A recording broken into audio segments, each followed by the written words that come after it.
Our next conversation is also about this exploding digital ecosystem and the very important question of how to make it pay.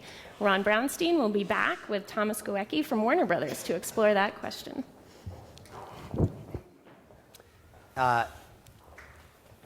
Hello. Thomas Gewecke has served as Chief Digital Officer and Executive Vice President of Strategy, Business Development for Warner Brothers Entertainment since May 2013, with responsibility for driving the studio's worldwide digital growth and managing its global business strategy. Previously, he served as President of Warner Brothers Digital Distribution, a position he had held since January 2008. Thomas, thank you for joining us, Tom. You know, as we said, you were named President of Digital Distribution at Warner Brothers in 2008, sometimes in the Paleolithic era.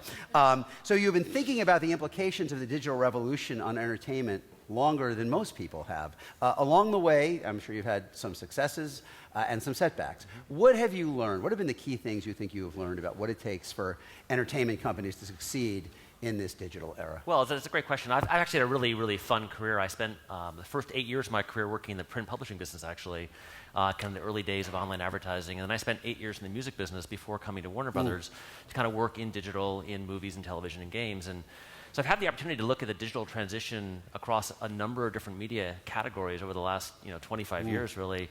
I think there are two big things that come to mind. I mean, the first is, media companies are an incredibly interesting animal in the sense that, as many of the other previous speakers have said, at the core of the business is great storytelling. You simply cannot have a great content company without having great content and great talent. And it's a fundamentally non-technological process. It's a creative process impossible to describe. At the same time, we're living in a time when technology has transformed every aspect of how the business works, as Eric from Kleiner Perkins mentioned.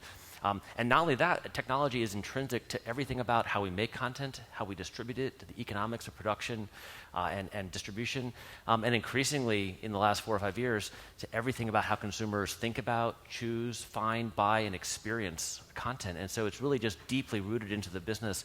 And so one of the things I'm actually really optimistic about is that you have this convergence of content and storytelling and technology. And I think that one of the key learnings of the last couple decades of transition is that media companies really are technology companies. They have to be both great at content and great at technology. It's embedded into the business. And that's, I think, a really, really important thing. The second thing is that media companies, for the most part, global media companies are big companies, and historically they've been relatively slow. They're large enterprises. We're living in a time when the pace of change in technology, the scale and pace of change in terms of how consumers are really getting tools into their hands that transform how they experience content. That pace has never been higher or faster, and the accommodating and internalizing the fact of technology change, making it a core part of the business model, it's one of the most important things an entertainment company can do. And you have, in the last 25 years, real successes and real failures on that front. And I think that it's just the reality of the world today. You mentioned music and you mentioned kind of print. Both of them have had the same kind of paradox over the past. More voices than ever before, bigger audience than ever before, and yet the economic underpinning more tenuous than ever before. Is that what's ahead for video entertainment? I actually think the economic outlook is fantastic for our business. If you look at movie, television, and games, and some of the previous speakers have alluded to this, our markets are growing very rapidly. There's more appetite for, more interest in, more buying of, more viewing of video content, more playing of games than ever before. The pie is getting bigger. The fact is that people are spending more time on entertainment and they're finding it in more ways. The business models do keep changing, so one of the core imperative of being in the content business is to change with your consumer and follow your consumer. And I think people do better and worse jobs at that.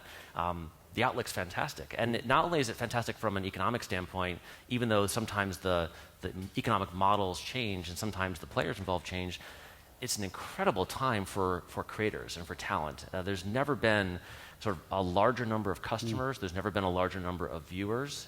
There's never been a more interesting time in terms of the convergence of things like storytelling and games, for example.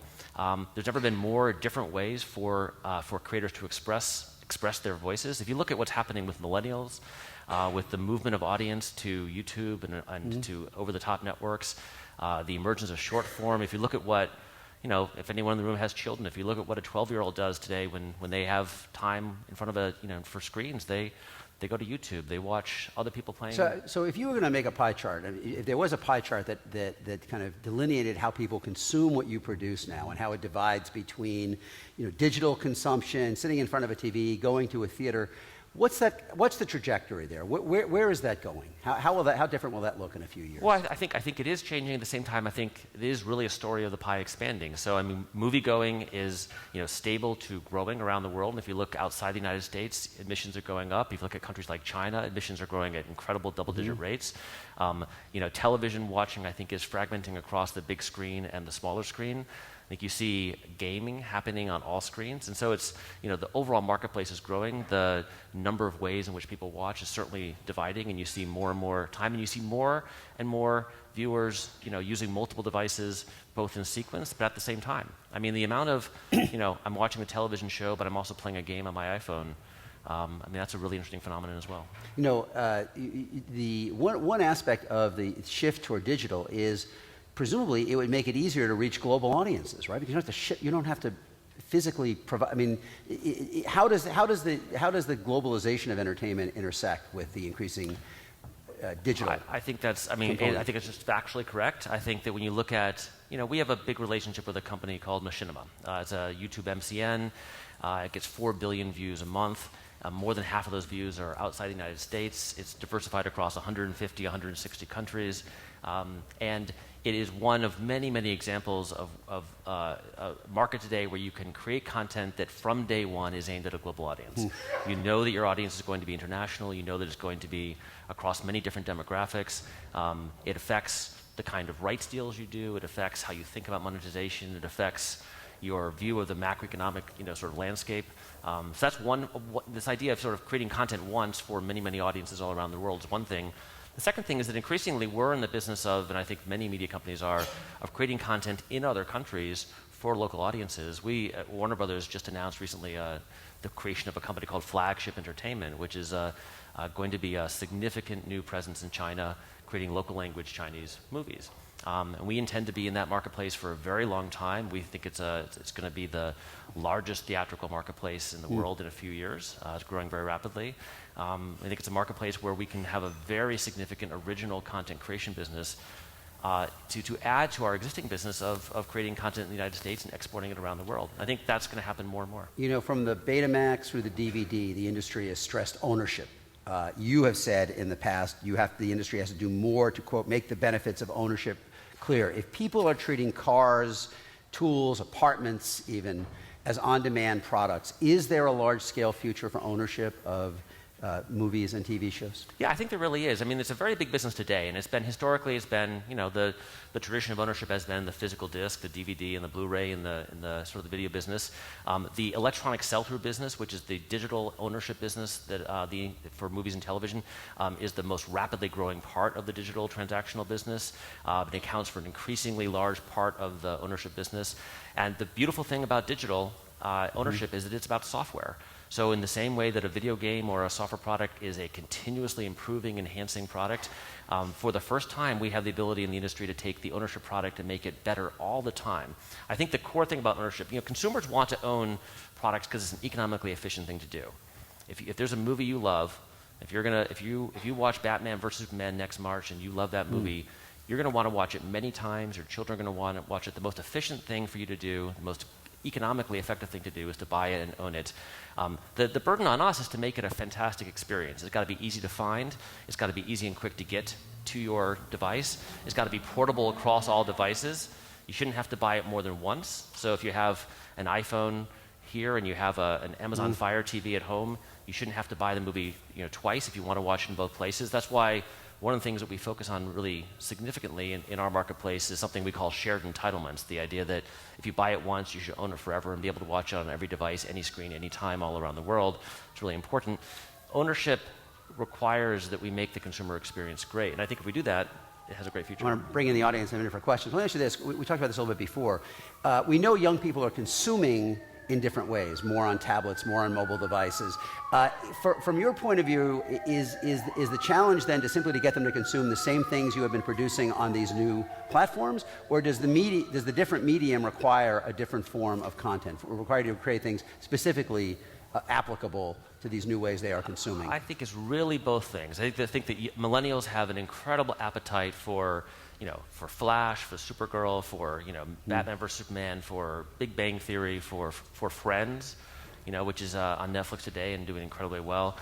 They also have an appetite for a totally new constellation of types of content, whether it is short-form video on YouTube, often created by completely non-traditional creators, whether it is watching their friends play video games.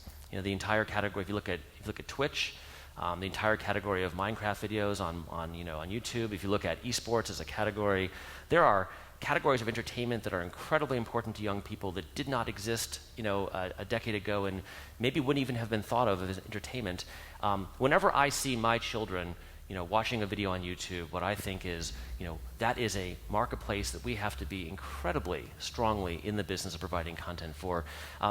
You see a tremendous amount of traditional existing incumbent television and movie product and game product that moves, of course, into those channels. I think there's a huge opportunity to create new content as well. It's not just new content based on existing brands or franchises. It is new content created by new, young voices, new ways of looking at the world. I think you'll see us, but also every other media company very powerfully in that space. Is the implication of that, though, that young people are spending more of their entertainment hours, their limited entertainment hours, consuming products that are kind of outside of the traditional streams that you have been able to monetize? I think there's definitely a shift among younger audiences to non-traditional channels. At the same time, I think there's definitely a incredible explosion of creative content in those channels, both from brand new creators and from existing companies. And I think over time, it all comes together into one ecosystem. I mean, the watchword is always going to be the same. We have to look, very, very carefully at what consumers are doing, and we're always going to go and be there with them. All right, let's bring in the audience for some questions. We have one right in the front here, and you. Go ahead. Thank you. Just identify yourself, please. My name is Lisa Crawford. I'm a graduate student at USC Annenberg, and I also work in the social video space. My question is about subscription video on demand and how there seems to be a trend toward bundling of content and rumors that Amazon will start creating digital content bundles and perhaps make a move toward consolidation of the billing of those. And I'm just wondering if that's where you see this going, and perhaps players such as Apple and Google coming into play, and whether they will become sort of like cable companies of the future. Any thoughts on that? Yeah, without commenting on any specific company, I think you've totally captured what's happening. I think that we're seeing this very, very interesting pattern, which is, on the one hand, the creation of all sorts of standalone a la carte channels. You look at a Crunchyroll, which focuses on anime. You look at Drama Fever, which in New York, which focuses on Korean drama. Noggin. There are dozens and dozens and dozens of standalone a la carte SVOD channels, all with varying degrees of success. At the same time, I think no consumer is interested in buying 20 or 30 individual a la carte $5 or $10 a month subscriptions. There's no particular value in that. And so you're seeing this profusion of new channels, and then the emergence of a whole new set of companies who want to bundle those channels into a new bundle. And so in some ways you're breaking the bundle, and then you're creating a new bundle over here. There'll be new distributors. I think in many cases, the distributors of the new bundles will be the distributors of the old bundles. There's also an opportunity, though, to create, with virtual MVPDs, whether you look at Sling TV from Dish, or you look at PlayStation Vue, or any number of other companies have the ability, and what Amazon's doing is a really interesting example and kind of twist on that, to create new offerings for consumers. And there's really no limit to the variety of price points, the amount of flexibility you can give the consumer, and I think you'll see a whole bunch of new offerings in the marketplace. They all create the same problem, and that Jonathan Taplin mentioned at the beginning of this session, which is, discovery continues to be the really, really difficult thing. If you know exactly what you want, it's relatively easy for the consumer to bring it together. If you're not sure what you want, or you want to find something new, and if you're trying to sort of figure out, what's the best quality thing that I'll like the most in the limited time I have to find it, that is still a largely unsolved problem. And the incredible explosion of choices that, on the one hand, gives so much variety and flexibility to the consumer, only sort of exacerbates that problem. And so I think that's a big opportunity for many companies. As Pete Townsend said, meet the new bundle, same as the old bundle. Yes, over here. Yep, you're good. Hi, Chris Olivatis. My question is about pirated content. It's kind of been around since the digital technology has been around. from Napster now to torrents and all the different platforms. How do you see that affecting the monetization of content? How does that affect content? And is that a real threat that is affecting us right now? Is it growing? Is it decreasing? How is that affecting your business and monetization? Sure, it's a great question. Piracy is an ongoing threat, ongoing issue. We and I think everyone in the industry invest a lot of resources in trying to stop it, and it continues all around the world. And really, it's one of the most sort of aggressive users of new technology.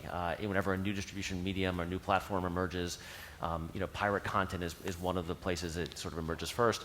At the same time, I think that the most important thing, the strongest, most powerful thing that we can do in the media business to combat piracy is to make our content better, is to make our content accessible everywhere, and to make it accessible in every imaginable form, configuration, that we possibly can. For the entire history of the digital transition, whether it's print or music or movies and television and games, whenever media companies have made their content more accessible, piracy has declined. Market by market, country by country, form by form, and that's all about doing what the consumer wants. So the better we are at listening to our customer, the better we are at providing the choice that they want, the better we are at hitting the economic models and the business models and the usage models the consumer is choosing, the less of a problem that is. So it's a core issue for the industry. We're always fighting it at the same time. The fundamental mission is to do what the consumer wants us to do.